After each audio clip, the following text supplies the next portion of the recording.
Ya Muhammadu Rasulullahi, kai muke bayan ka, kai za ka fidda mu ko'ina.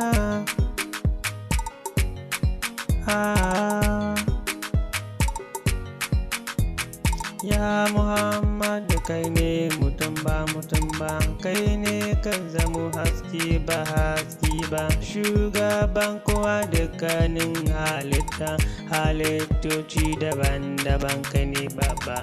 Babu wanda zai nuna maka girman kai, inda kana gaban maki tsiyari sina, na gano girman ka ba zai faɗo ba. Idan mu kwatantawa sai mu yi aunawa, girman Muhammadu Rasulullahi ya zarce inda duk kake nazari, domin shi ya fi kowa duka duniya. Lahira ma zai zama gaba, shi ne za ya cece mu ranar lahira. Girman sa aiku ba za ya faɗi ba, domin shi ya zamo gwani na gwanaye, ya zamo mai gidan mai gida, sannan ya zamo sarkin sarakuna. Na yo nazari ka gane mutum, ka zo ka yi da'a ga manzanmu Muhammadu Rasulullah. Idan ka bijire ka faɗa huta, ka zo mu tafi mu shiga inuwarsa, shi ne zai zamo jagaban dukan halittu. Idan ka bi wani saka taɗe, yarda da Muhammadu shi ne dace.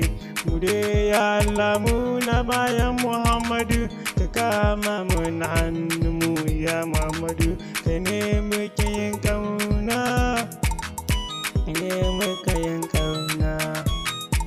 Ya Muhammadu Rasulullah, ya Allah karo dubun salati ga Muhammadu Rasulullah, shi ne ya zamo jagabanmu.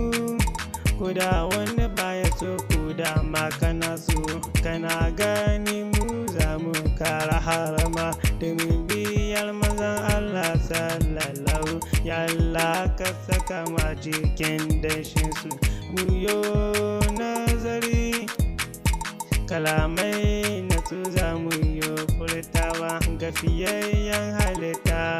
Ni na sani ka yau dubawa cikin hadisai, gwaninmu ya fi kowa dukan duniya, ka yi duba ko ta ina, ai shi ne